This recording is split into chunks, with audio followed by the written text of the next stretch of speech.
O Senhor trará uma resposta pelo qual eu tenho procurado tanto tempo na minha vida e não tenho encontrado.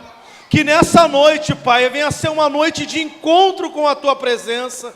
Que nessa noite venha a ser uma noite de encontro com a Tua palavra que modifica o nosso ser. Pai, se alguém entrou aqui nesta noite precisando de uma mudança, de uma resposta, Senhor, precisando de algo que o homem não consegue criar, não consegue trazer o resultado, que nessa noite, Pai, eu venho te pedir o Teu consolo sobre a minha vida.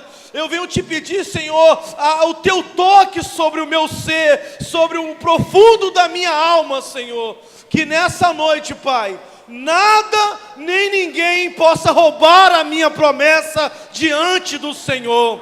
Pai, em um pedido especial, eu quero te pedir que sobre o céu desta igreja, meu Senhor, se há alguma coisa preparada contra a movimentação que irá começar nesta hora, venha a ser dissipada pelo poder do nome de Jesus. Pai, a Bíblia diz que aonde o Senhor chega, aonde a Tua presença chega, as trevas têm que sair.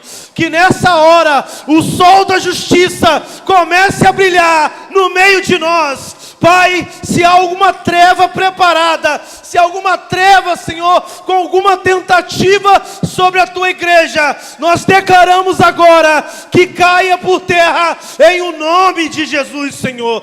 Contra a tenda do justo não vale encantamento. Toda cadeia, toda prisão, Senhor, toda armadilha preparada, seja anulada pelo poder do nome de Jesus. Que os umbrais das portas do nosso coração nessa noite venha ser estabelecido e colocado o Teu sangue, para que a Tua palavra entra, para que a Tua bênção chegue sobre o nosso coração nessa hora. Ministra, Senhor, fica à vontade, porque essa aqui é a Sua casa, é a Sua morada. Nós somos a Sua casa, nós somos a casa de Deus. O Senhor pagou um preço muito alto para que todo aquele que cresce na Tua palavra fosse liberto, fosse salvo, fosse curado. E que hoje, nessa noite, se cumpra isso em nome de Jesus. Amém. Você está com a sua Bíblia? Abra ela comigo então no Evangelho de João, no capítulo de número 11.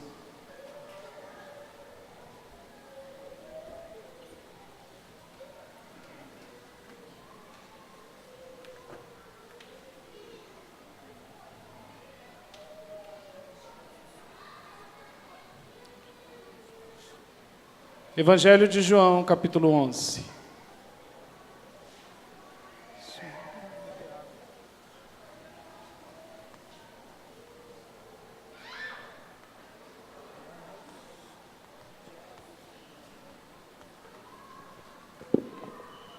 Evangelho de João, capítulo 11.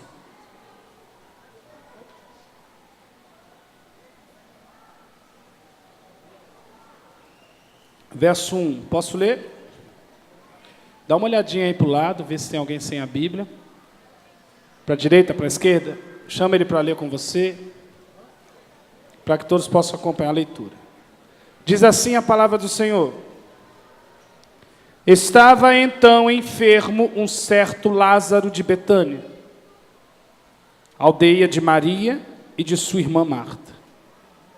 Maria era aquela que tinha ungido o Senhor com unguento e lhe tinha enxugado os pés com seus cabelos, cujo irmão Lázaro estava enfermo.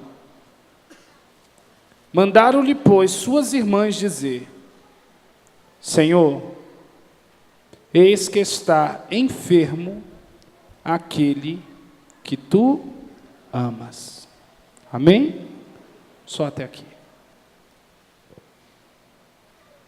Queridos, você já teve a impressão de que tudo na sua vida está dando errado? Alguém já passou por essa experiência? É uma sensação de que não importa o que você faça, não importa o quanto você se esforça, as coisas não andam. Você já teve uma inquietação, como se alguma coisa tivesse fora do lugar? Quantos aqui já não passaram por essa experiência? Como se você fosse visitado por uma angústia, um desassossego, uma inconformidade.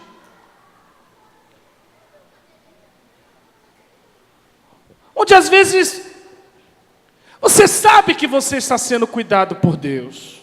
Você não tem dúvida disso. Não somente cuidado, como monitorado. Deus fica ali, ó, te respaldando, fica colocando a mão em você, de sorte que se você se desviar 1 milímetro, imediatamente Deus vem e te repara. Quantos já tiveram essa sensação? Do Senhor está a todo momento ali, ó, te apacentando, te aparando com a mão. No mínimo do erro, imediatamente Deus vem e já te apara. E mantém você no caminho certo. Você não tem dúvida disso.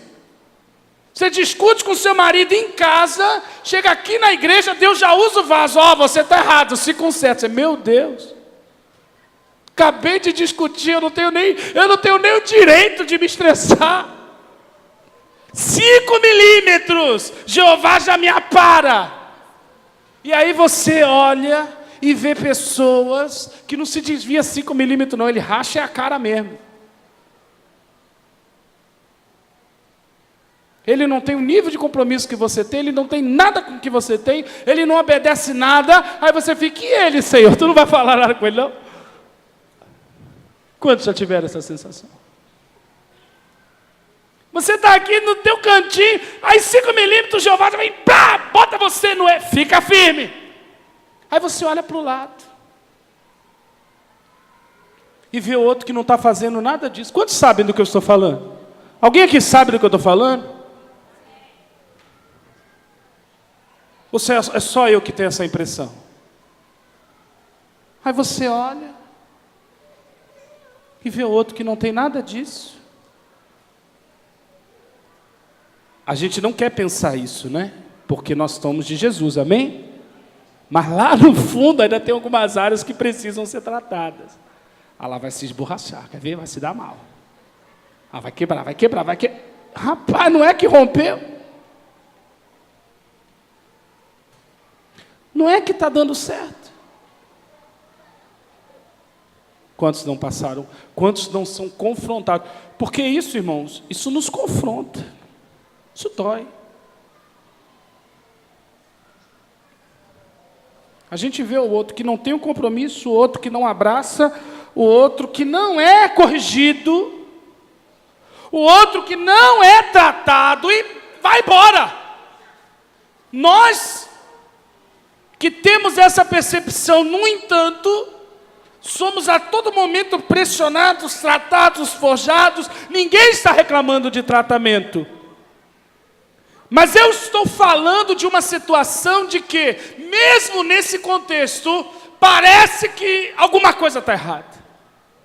E você diz, meu Deus, eu estou no caminho certo e está dando tudo errado. E o outro está no caminho errado e está dando tudo certo. Quantos aqui não estão atravessando situações como essa? Onde o nosso mundo vira de cabeça para baixo, onde a nossa fé é testada no limite, onde você é como se alguém pegasse você no esticador. Já viu essa máquina do esticador? Onde ele coloca você na prensa e a tua fé é esticada, onde você pensa que vai arrebentar, onde tudo aquilo que muitas vezes que você crê, que você prega, são contextos desafiadores, são cenários que nos provam, nos derrubam, muitas vezes nos põem em dúvidas.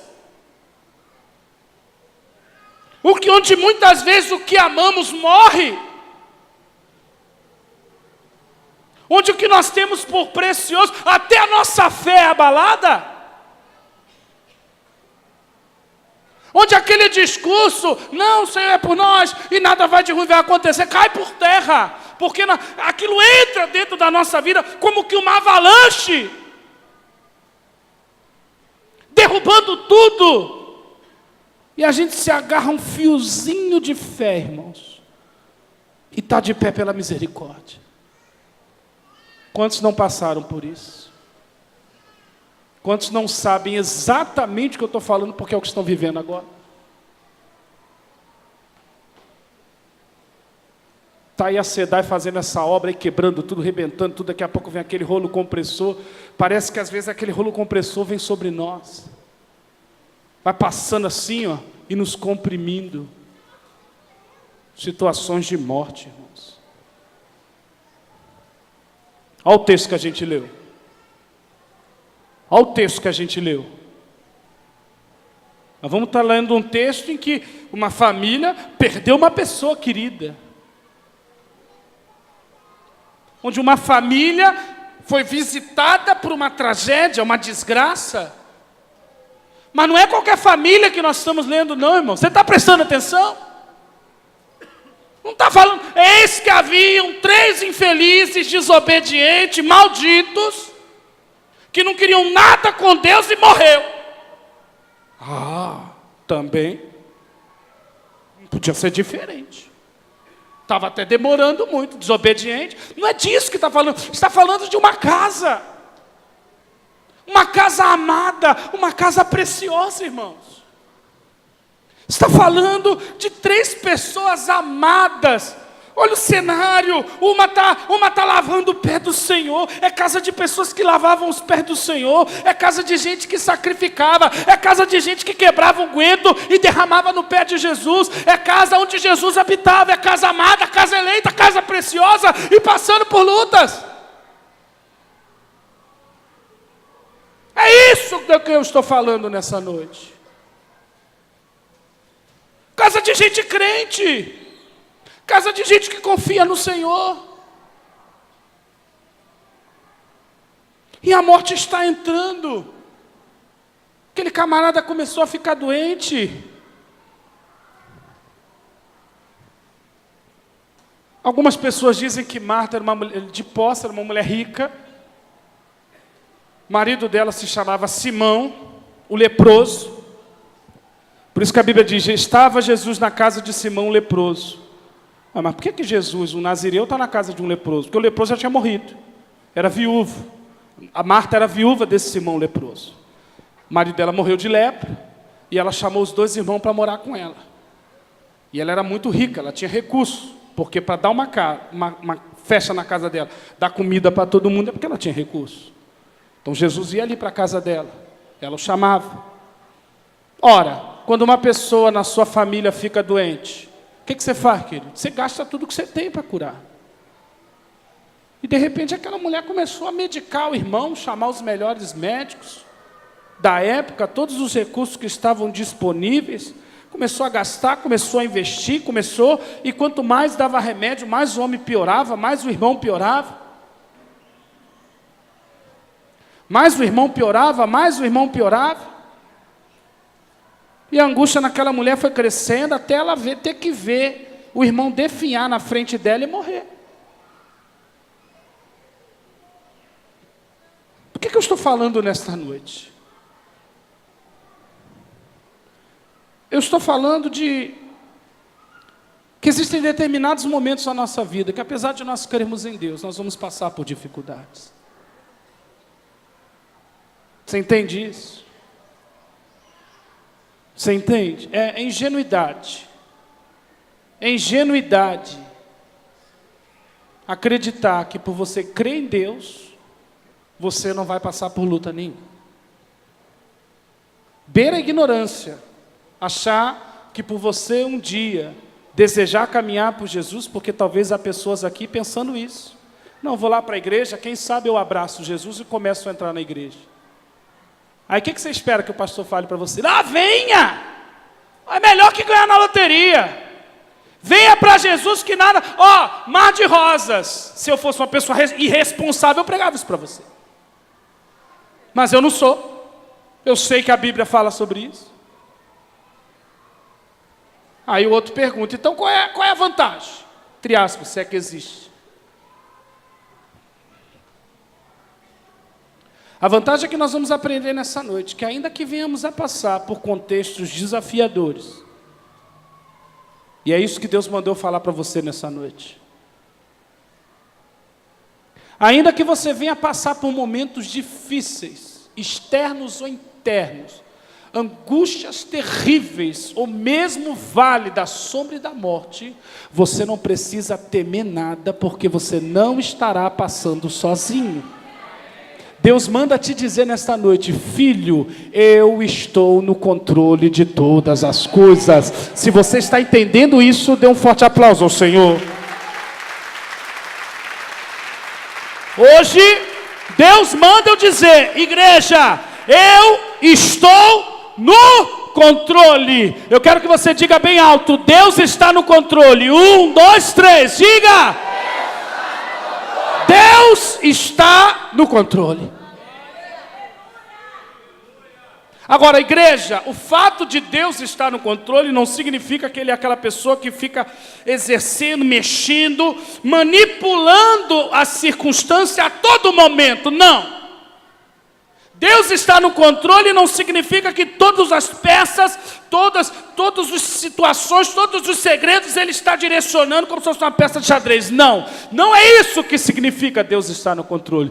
Deus estar no controle significa que Ele tem poder e autoridade para intervir na situação a hora que Ele quiser, sem pedir satisfação a ninguém. É isso. Deus está no controle, significa que Ele possui uma exclusividade, uma habilidade ímpar.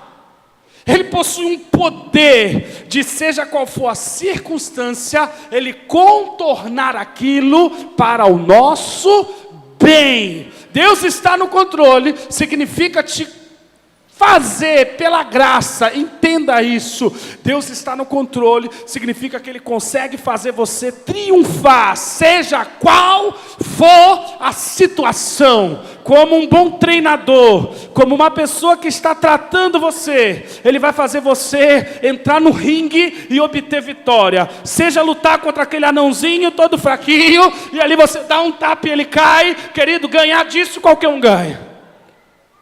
Seja Ele te treinar, te colocar em habilidade, treinar a sua fé, te colocar em determinadas situações em que você olha e diz, é isso mesmo, é isso aqui que eu tenho que enfrentar, e o Senhor vai, porque eu estou no controle. Esta situação está dentro do meu controle, da minha capacidade.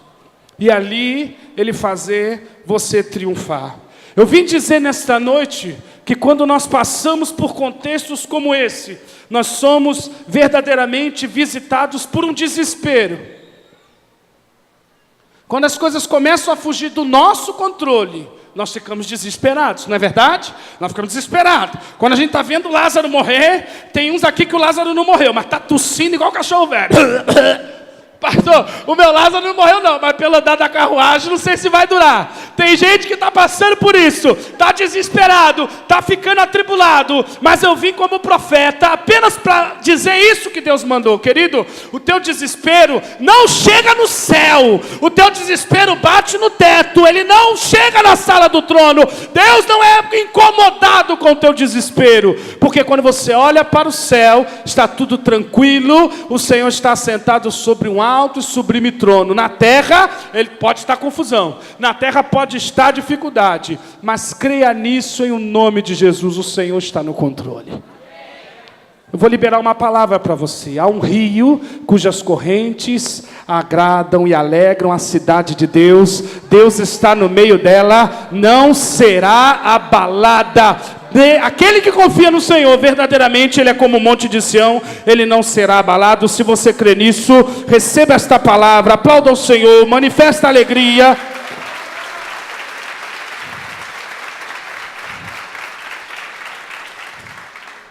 Aquilo que eu chamo de desespero, aquilo que eu chamo de oportunidade falida, aquilo que eu chamo de morte. O Senhor dá outro nome. Você entende isso? Para você não tem jeito, mas o Senhor olha para isso e Ele chama de outro nome, Ele chama de oportunidade. Você crê que mesmo nessa situação Deus pode trabalhar? Olha como é que você entrou por aquela porta, olha o que você vem trazendo. Olha o Lázaro que morreu. Porque às vezes o Lázaro morre mesmo.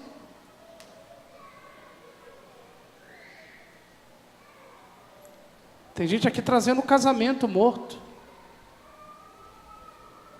Que entrou por aquela porta, sabe quando o camarada anda com uma múmia, enfaixar ela todinha para não apodrecer? É o casamento dele, só está tudo enfaixado, só não acabou ainda. Ele só não saiu de casa porque as faixas, que são as dívidas, ainda estão segurando ele. Mas já morreu, já embalsamou, não tem mais jeito. Tem pessoas que entraram por aquela porta com o ministério morto. Está morto. Ele não crê. Há pessoas que estão entrando aqui com realidades mortas. Mas, amados, o Senhor está no controle. Ele age mesmo nessa situação. Eu tenho algum tempo caminhando na presença do Senhor. E eu já vi Deus fazer muita coisa, irmãos. Eu já vi Deus agir em muitas situações que aparentemente eram impossíveis, e você sabe disso. Mesmo nessa situação que você está atravessando, você não vê a solução, mas não significa que ela não exista. Você entende isso? Você não está vendo, mas não significa que ela não exista. Porque é nessas horas que a gente não vê, é nesses contextos, parece que o Senhor aprecia esses contextos, porque ali Ele trabalha. Saiu da tua mão, saiu da tua rédea, mas não saiu da dele. Você perdeu a habilidade de direcionar, de dirigir, mas não, Senhor. Não sai da mão dele. Mesmo nessa circunstância, Ele pode operar. O que é impossível para mim e para você, não é para Ele. E aí, debaixo desse agir, eu percebo que na forma como Ele agiu nessa família, existe um padrão. Existem alguns princípios do agir de Deus, que eu quero compartilhar com vocês. Alguns princípios da maneira como Ele age, que é diferente da maneira como a gente age. A palavra do Senhor diz que os meus caminhos não são os caminhos de vocês. Quando vocês atravessam uma situação, vocês fazem de um jeito, mas eu faço do outro, porque os meus caminhos são mais excelentes. Então há um padrão, há uma forma como Deus age. Hoje eu quero falar sobre o agir do Deus que está no controle. Veja, um primeiro princípio da forma como Deus age, eu posso perceber aqui no versículo 3. Mandaram-lhe, pois, suas irmãs dizer: Senhor, eis que está enfermo aquele que tu amas. Jesus, ouvindo isso, disse: esta enfermidade não é para a morte, mas para a glória de Deus, para que o Filho de Deus seja glorificado por ela. Ora, Jesus amava a Marta, sua irmã, e a Lázaro. Qual é o primeiro princípio do agir de Deus que eu quero destacar nesta noite, que eu entendo? É que Deus não é insensível àquilo que estamos passando. Eu quero explicar isso para você. Quando nós falamos sobre Deus, algumas pessoas imaginam Ele um Deus lá no alto, longe, distante, sabe? Há um velhinho sentado lá em cima, tão ocupado regendo o universo. E quando eu olho esse texto, eu vejo uma família atribulada, angustiada, e ela manda uma carta. Jesus estava muito longe. Ele estava distante. Hoje você pega um ônibus, você pega um trem. Naquela época não tinha nada disso. Ele estava em missão. Ele estava trabalhando, ele estava cuidando de muitas pessoas. Ele estava fazendo milagres. Era perfeitamente compreensível se ele dissesse, responda a ela que eu estou muito ocupado. Para atender eu estou curando milhares aqui. Eu vou largar tudo o que eu estou fazendo para dar atenção a uma família. Há pessoas que têm esta ideia. Será que Deus sabe o que eu estou passando, pastor? E mais que isso, será que Ele se importa? Será que Ele se importa com o meu problema? Poxa, porque às vezes eu tento conversar com meu pai, ele não liga. Poxa, às vezes eu tento conversar com meu irmão, as pessoas dizem, deixa de ser bobo, você está sofrendo por causa disso. Eu não consigo me abrir com ninguém. As pessoas acham que o que eu passo não é tão ruim, mas eu sei o que eu passo. E algumas vezes, Satanás até nos visita com esse pensamento. Deus não se preocupa com você não, filho. Esse é o problema, hein? O que as pessoas estão falando para você? Você é sem vergonha. Você está passando por isso porque você quer. As pessoas não se preocupam comigo, pastor. Mas será que Deus se preocupa? Pois eu quero te dizer nesta noite que Ele não é insensível àquilo que você está passando. Ele sabe. Você crê nisso? Você está entendendo o que eu estou falando? Hein? Olha aqui, quantas pessoas tem aqui? Querido, Ele conhece você na sua intimidade. Ele conhece você nos seus detalhes. Não somente isso, Ele se importa. Ele conhece os teus dilemas. Ele sabe as suas lutas. Ele está ciente do que você está passando. Aí você diz, mas se Ele sabe, por que Ele não age? Ora, Lázaro estava doente. E pelo que nós entendemos, ela só chamou o Senhor Jesus quando foi o quê? O final quando não podia fazer mais nada. E muitas vezes somos assim. Passamos por uma luta, o nosso Lázaro começa a morrer, a gente não clama pelo Senhor. O que a gente faz? Primeiro medica. Leva para o médico, vai insistindo, e deixa para chamar por Jesus quando? Hein? Pode falar. Quando já não tem mais jeito. Perceba que apesar do Senhor ser onisciente, Ele só intervém na história quando a carta chega a Ele. Deixa eu te fazer uma pergunta, você já contou para Jesus o que você está passando? Você já pediu ajuda a Ele? Você já colocou Ele na história? Pois saiba que se nessa noite você clamar por Ele, Ele vai te ouvir. Ele vai atender. Jesus nunca está ocupado demais. Para você não. Hein? Quantos aqui têm filhos? Quando seu filho fala com você, é como se qualquer pessoa estivesse falando? Quem é você para o Senhor? É um filho querido. E Ele está sensível ao que você está passando, e Ele está entendendo o que você está passando. Diga à pessoa que está ao seu lado, fale com Jesus. Hein? Fale com Jesus. Esses dias fui convidado para orar num aniversário.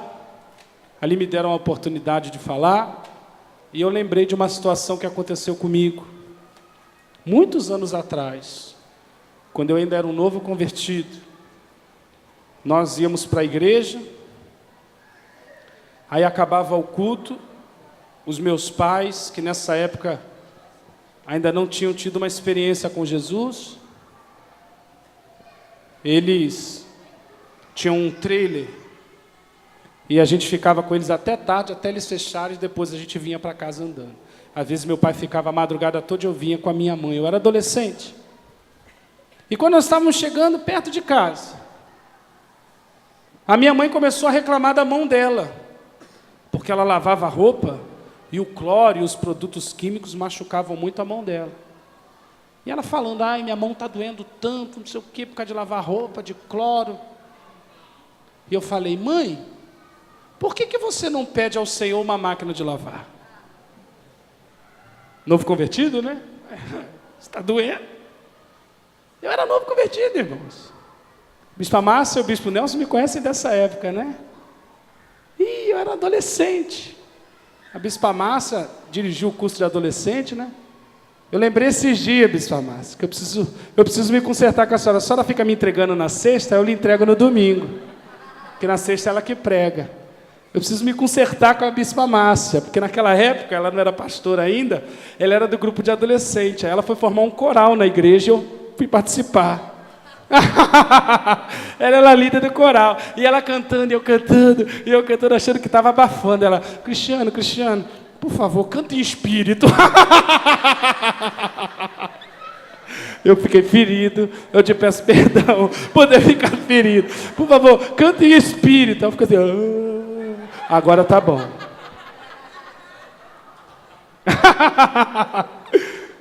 E toda vez que eu vejo ela e estou cantando ali na frente, eu baixo o tom de voz. Eu ainda não estou sarado. Mas voltando aqui à situação, eu falei com a minha mãe, mãe, por que você não compra? Não ora a Deus para o Senhor, Deus te dá uma máquina de lavar, mãe. Aí a minha mãe, eu entendo que aquilo ali foi uma boa motivação, mas uma motivação sem entendimento do Deus que nós servimos. A resposta dela foi assim, gente, Deus com tanta coisa para fazer, eu vou incomodar Ele pedindo uma máquina de lavar? Eu vou incomodar Deus com uma máquina de lavar para não machucar as minhas mãos? E eu confesso para vocês que eu fiquei sem resposta. Porque eu não sabia o que falar. Hoje eu saberia, mas na época eu não sabia. Pois não se passou algumas semanas, uma vizinha procurou minha mãe e falou, Rosângela, eu vou me mudar e no lugar novo não tem a máquina de lavar, onde eu posso levar. Você quer a minha máquina de lavar? E a minha mãe ganhou uma máquina de lavar novinha e nem orou. E eu entendo que não orou e Deus mostrou, olha como eu me preocupo com você. Eu estou mostrando para você que eu sou Deus zeloso, cuido das suas mãos, e hoje o Senhor quer cuidar das suas mãos, do seu casamento, do seu coração, da sua saúde, da sua vida. Ele é um Pai que cuida de você. Amém? Amém? Você crê nisso? Então aplauda o Senhor com alegria. Olha ali o texto, Jesus amava. E quando Ele ama, a gente sofre com quem está sofrendo. Ele sabe quanto você tem chorado, como isso tem machucado você. Às vezes você pensa, não adianta orar mais não, pastor. Quer saber, acho que eu não vou, porque eu estou orando tanto. Será que Ele está vendo tudo que eu estou passando? Ele está vendo. Ele sabe e percebe. E aí no outro verso, me ajude aí. Ouvindo, pois, que estava enfermo, ficou ainda 2 dias no lugar onde estava. Vendo alguns versículos antes, você vê que Jesus falou uma coisa, esta enfermidade não é para a morte, mas é para quê? Para a glória de Deus. Esse é um outro princípio. Primeiro, o princípio é que Deus, Ele é sensível ao que a gente pede, é sensível ao que é pedir. E aí a gente pensa, bem, já que Ele é sensível, Ele vai fazer. Ora, se Ele está vendo que eu vou sofrendo, imediatamente Ele vai me atender. Como que uma criança, quando cai no chão, chora, e imediatamente o pai já deve vir pegar. Então, pastor, se Deus está vendo que eu estou passando e eu estou sofrendo, então, no meu raciocínio, Ele vem logo e corre. É aí que nós nos damos mal. Porque olha o que o texto diz. Jesus está pregando, chega um outro com bilhete, está ministrando. Pode trazer o bilhete. Aquele a quem tu ama, aí vem uma pressãozinha psicológica, né? Aquele que tu ama, está doendo, vem logo. Não, essa enfermidade não é para a morte não, estou no controle. Continuando, e ficou 2 dias, e o outro lá morrendo. Aí alguém pode dizer lá atrás, ou aqui na frente, não sei, isso é amor? Isso é amor? Se ama porque não se importa. É isso que o Satanás fala contigo. Deus não te ama. Então por que você está passando por isso? Se Ele é todo poderoso, por que Ele não estala o dedo e resolve logo a tua situação? Veja o segundo princípio que eu estou ensinando para você. Essa enfermidade não é para a morte, mas é para a glória. Ou seja, isso não é para sofrimento, há um propósito. Estar no controle significa que há uma causa. Eu vou utilizar isso para glorificar o meu nome nesta situação. Você está entendendo o que o Senhor está falando contigo? Em tudo que você passa, Deus tem um plano. A nossa ansiedade é nos livrar da dor. A nossa ansiedade é não passar por nenhum tipo de problema. Sabe? O nosso sonho é nunca sofrer. Só que, irmãos, vencer dói. Crescer dói. Tem alguém próspero aqui? Tem alguém próspero aqui? Olha só, mas próspero. Eu estou me revelando a você. É nessa dificuldade, é isso que nós precisamos aprender. Nessa circunstância, eu quero me revelar a você. Nessa circunstância, eu estou trazendo você para perto de mim. Nessa circunstância, eu estou tecendo o cenário. O tempo de Deus não é o nosso, irmãos. A maneira do Senhor não é a nossa.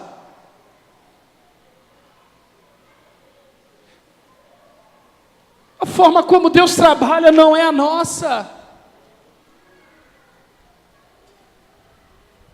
Deus não é movido à pressão e à pressa. Deus é movido onde há fé. Vamos continuar lendo.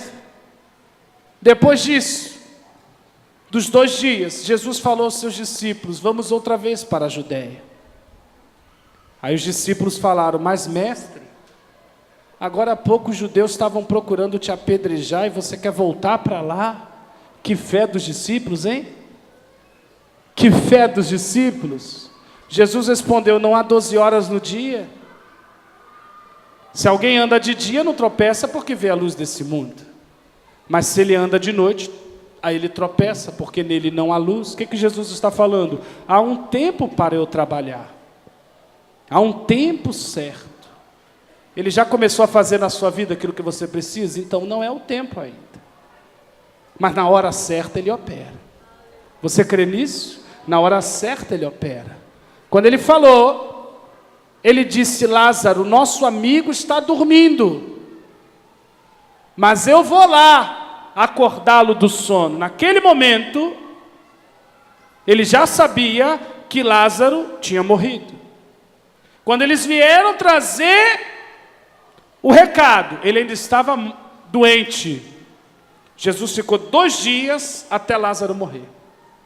E eu acho interessante isso, porque ele podia ter ido imediatamente, mas ele esperou acabar todo o recurso.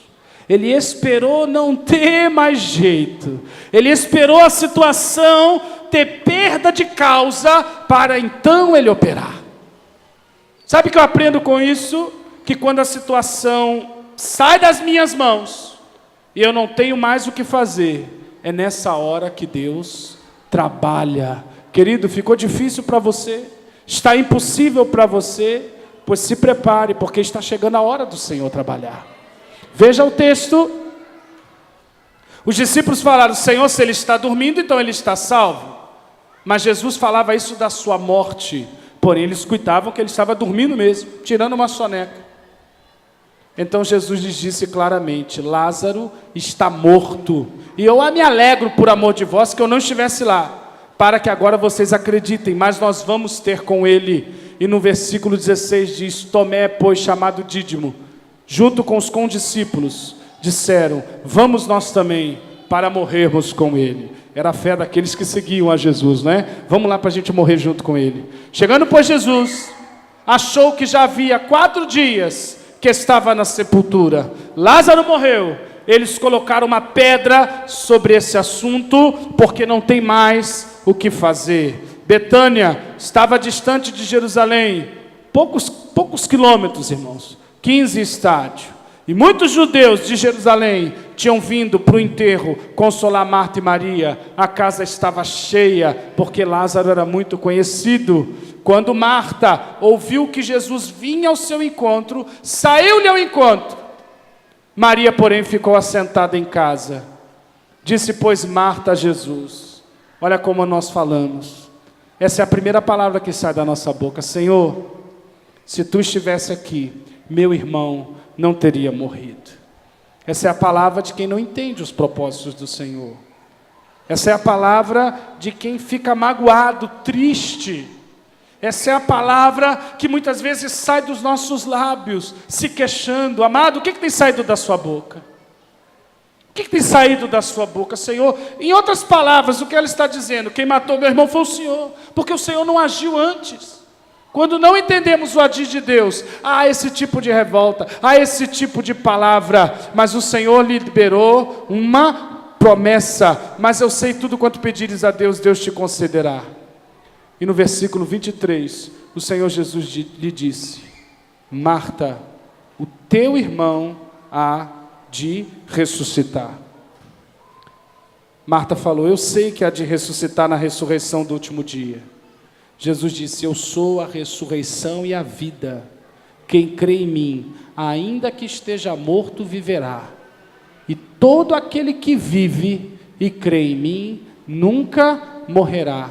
Crês tu nisto? O que Jesus está fazendo com esta mulher? Liberando uma palavra. Como é que essa mulher estava? Como é que estava a casa dela? Todo mundo só falava de quê? Hein? Todo mundo na casa dela. A casa dela estava cheia. Cheia de quê? De morte. Como fica a nossa cabeça, né? Quando a gente está passando por um problema, a nossa cabeça fica cheia de quê? Né? Morreu alguma coisa, cheia de pensamentos. Só pessoas de preto falando de morte. As pessoas chegavam perto dela, ele era uma boa pessoa, né? Realmente, está vendo? É assim que nós ficamos. O que Jesus está vindo? Perceba que Jesus não permite palavras negativas perto dele. Quando Jesus chega para aquela mulher, ela vem com discussão, ela vem com pergunta, ela vem com questionamento. Como é que Jesus a responde? Com promessas. Ela está confusa, ela está revoltada, ela está triste. Como é que Jesus a visita? Com palavras, com promessas. Amado, deixa eu te perguntar uma coisa: você tem promessas de Deus? Há promessas de Deus na tua vida? Saiba que as promessas de Deus são chave mestras para abrir todas as jaulas de desesperança. As promessas de Deus são chaves que quebram e destrancam todas as cadeias de ansiedade, de opressão. Se nesses dias você tem sido visitado com pessoas que vêm, muitas vezes até com boa intenção, mas vêm para o teu funeral,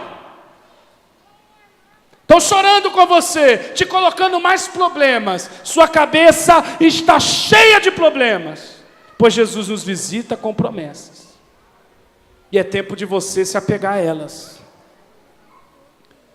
E ali o Senhor vai dizendo: olha, filha, eu sou a ressurreição e a vida. Promessa: quem crê em mim, ainda que esteja morto, viverá. Você crê? O que Jesus está fazendo? Despertando a fé dela. Porque junto com Lázaro tinha ido a fé dela. Quando Lázaro morreu, a capacidade dela crer de que Deus restauraria a família dela foi junto. Eu já estou concluindo a minha mensagem, mas eu quero dizer isso para você. Deus não trabalha onde há necessidade. Sabia disso? Diga para o seu irmão: Deus não trabalha onde há necessidade. Deus trabalha, irmãos, onde há necessidade? Por exemplo, tem gente no hospital agora precisando de milagre? Muitos. Mas continuam doentes, porque Deus não trabalha onde tem necessidade.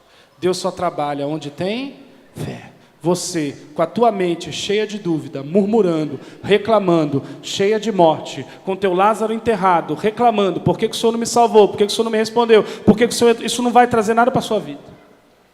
Porque Deus opera onde há fé. Deus opera onde alguém crê. Não me importa se o teu casamento acabou, se ainda tem alguém dentro daquela casa que crê, há esperança. Não me importa se ninguém mais na tua casa acredita em você. Não importa se ninguém mais acredita que a tua empresa pode romper. Não importa se ninguém mais acredita no teu ministério. Se você crê, há esperança para você crer. Porque Deus opera onde há fé. Aquela mulher estava com morte até a cabeça, ela respirava isso. Jesus vem para trazer uma palavra. Seria muito interessante se Jesus já chegasse onde ele morreu. Vamos, ressuscita. Mas primeiro Deus trata ela, para depois tratar o milagre. Deus primeiro trata você. Deus primeiro quer ver você tirar do seu lábio essa linguagem de questionamento. Deus quer ver primeiro você voltar a louvar, voltar a crer.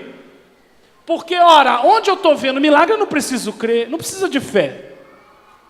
Quando você está vendo, eu preciso de fé para crer que existem essas cadeiras aqui? Eu estou vendo. A fé, ela vai ocorrer onde você não vê. Antes de Deus tratar com o morto de Lázaro, de Marta, Deus está tratando com Marta. Eu creio que vai chegar a hora onde Deus vai tratar no seu Lázaro. Eu creio que vai chegar a hora onde Ele vai operar lá. Ele vai chegar lá. Mas primeiro Ele tem que tratar em você. Ele está chegando para você, filho, eu sou. O que Ele está dizendo para você que Ele é, eu não sei. Para Marta, Ele era a ressurreição e a vida. Para você, Ele está se revelando de uma outra forma. Para você, Ele está dizendo assim, filho, eu sou a tua provisão. Filho, eu sou Jeová Jireh. Filho, eu sou o Deus que te guarda. Porque Ele vai se revelar dentro do contexto que você está passando. Mas Ele vai perguntar, você crê? Cadê tua fé? Você crê? Você crê? Vou perguntar de novo, você crê? Então por que você está preocupado? Não, pastor, eu creio mais. Por que você está preocupado? Você crê? Por que você não consegue dormir? Você crê? Você crê? Ó, até diminuiu no pastor, cheguei à conclusão que eu não estou querendo coisa nenhuma. Vou perguntar de novo, você crê? Então por que você está ansioso?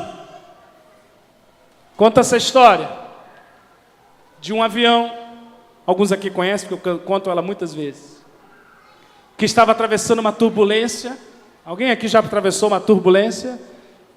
Eu atravessei uma turbulência, porque era tribulação com turbulência. Foi a caminho de Bogotá com a minha esposa, 2012, em cima da floresta amazônica, não tinha uma nuvem no céu. E todo mundo conversando, brincando, de repente o avião faz assim, cai. Deve ter sido 2 segundos, mas para mim foi minha vida toda, assim, caindo. Eu acho que foi 2 segundos de queda, mas para mim, irmão, é como se tivesse... Eu não vi a hora daquilo acabar. Primeira coisa que eu fiz quando cheguei na Colômbia foi botar tudo para fora. Porque foi uma turbulência. Então, nessa história, o avião estava atravessando uma turbulência, tempestade, raio, e vento, e sacudindo tudo. Imagina o clima lá dentro, né? As pessoas tribuladas, gente desmaiando, gente gritando, e tinha um velho sentado assim, logo na frente, e o homem com cinto, clamando a tudo que é... Quando ele olhou para o lado, tinha um menininho, lendo uma história em quadrinho, e achando a maior graça. E o garoto rindo, olhando a revista, rindo. Irmãos, o garoto estava tão bem que aquele sossego incomodava. Ele destoava do clima. Ele começou a incomodar o camarada. E tão nervoso que o homem estava que começou a brigar com o garoto. Menino, você não está com medo? Você não está preocupado? Você não está vendo o que está acontecendo nesse avião? E ele falou, tio, eu não estou com medo não. O piloto é o meu pai. E hoje, Satanás está dizendo para você, você não está com medo? Você está com medo de cair? Você está com medo que vai dar tudo errado? Você está com medo que você vai morrer? Você não está com medo que todo o teu testemunho, tudo que você pregou até hoje vai acabar? E você hoje pode dizer tranquilo, você pode dizer com paz, Satanás, eu não tenho medo, porque o piloto é o meu pai! É o meu pai! Eu descanso! Não é tempo mais, irmãos, de ficarmos atribulados, angustiados, questionando por que o Senhor fez isso, por que o Senhor não fez aquilo. O Senhor está dizendo hoje, olha como Ele pergunta para Marta, você crê que eu sou? Então descansa. Você crê que eu vou fazer? Confia. Pergunte ao seu irmão, você crê? Não, a pergunta com voz de crente, você crê? Então descansa. Qual foi a resposta dela?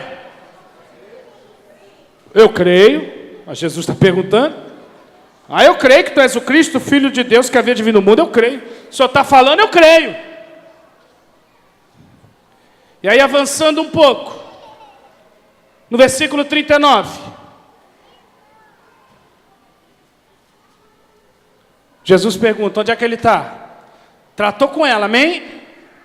Tratou com ela. Ela estava chorando, desesperada. Se o Senhor tivesse vindo. Tratou com ela. Marta, eu sou. Você crê? Eu creio. Pronto, voltei ao normal. Estou bem. Agora eu posso tratar com o teu milagre. Agora vamos lá. Onde você enterrou ele? Vamos lá, vamos ver. Quando chegou lá, o que passou na cabeça de Marta? Ele deve fazer uma oração, né? Botar uma flor, dar um discurso. Mas Jesus sempre quebra o protocolo. E Ele vai quebrar o protocolo na tua vida também. Quando Ele olhou aquele sepulcro, tudo bonitinho, tinham pintado, ela mandou fazer uma placa bonita, mandou gravar o enterro, foi uma coisa chique, saiu na internet, ficou uma coisa linda. Porque para ela já não tinha mais o que fazer. Está ali? Tire a pedra. Qual foi a resposta dela? Mas já cheira mal. Porque já é de 4 dias. Você não tinha acabado de dizer que crê, Marta? Não se bagunçou 5 minutos. Você não tinha dito que cria? Eu estou dando uma ordem e você não está crendo. O que é isso? Significa que essa situação do teu irmão morreu era a oportunidade de você exercitar a sua fé. Só que até agora você estava exercitando a tua murmuração. Por que Deus está deixando você passar por tudo isso que você está passando? Porque é hora de você exercitar o quê? A sua fé. Porque durante muito tempo você disse que cria. Disse ou não disse? Agora é hora de você mostrar que você crê. Como é que ela demonstrava que ela cria? Tirando a pedra. Só que na cabeça dela ia dar tudo errado. O que Deus quer de você? Não foi Ele que tirou, foi ela. Agora é hora de você crer. Agora é hora de você crer. Você não crê que Deus vai restaurar o seu marido? Então invista no seu casamento. Retira a pedra que você tem colocado entre ele e você. Volte a investir no seu casamento. Creia. Você não crê que Deus vai mudar toda a vida? Por que você saiu da igreja? Por que você está abandonando? Pega de volta. Você não crê que Deus vai restaurar? É alguma coisa que Deus está pedindo de você. Ela diz que crê, e a hora que o Senhor queria que ela expressasse a fé dela, ela não conseguiu. E o Senhor falou o que no verso 40? Não te hei dito que se você crer, você verá a glória de Deus? Então tira, exerce a tua fé que você vai ver a minha glória. E a Bíblia diz que ela tirou. Ela foi desafiada. Ela creu. E vocês conhecem a história. Jesus orou, chamou a Lázaro, e a Bíblia diz que ele saiu lá de dentro, ressuscitado. O milagre foi em Lázaro? O milagre foi em Marta. Que passou a crer enquanto o irmão estava morto. E tem um mistério aqui. Porque o morto não pôde crer, mas Marta creu por ele. E às vezes a gente fica pensando que Deus tem que trabalhar no Lázaro, quando na verdade Deus tem que trabalhar em nós. Às vezes a gente pensa que o problema é a situação que nós estamos enfrentando, quando na verdade o problema somos nós. Que estamos descrendo, que estamos murmurando. A gente acha que o problema é a falta do dinheiro. Não, querida, a falta do dinheiro é só um contexto que Deus está usando, um pretexto para tratar a tua fé. É o que Deus quer de você. Eu quero encerrar esta mensagem dizendo uma coisa: entrega a tua vida ao Senhor e deixa Ele trabalhar. Ainda que para você está muito difícil, confia, Ele é a ressurreição e a vida. Ele é o que você precisa, descansa nele. Tire todas as pedras, todos os impedimentos, Abra teu coração, deixa ele limpar, deixa ele mudar primeiro você. E aí depois ele vai mudar a tua vida. Quantos entendem o que eu estou falando? Fiquem de pé em nome de Jesus.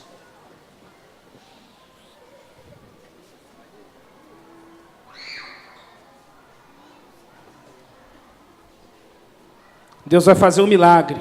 Amém? Mas antes de fazer o milagre, ele vai fazer o milagre em quem? Primeiro em você.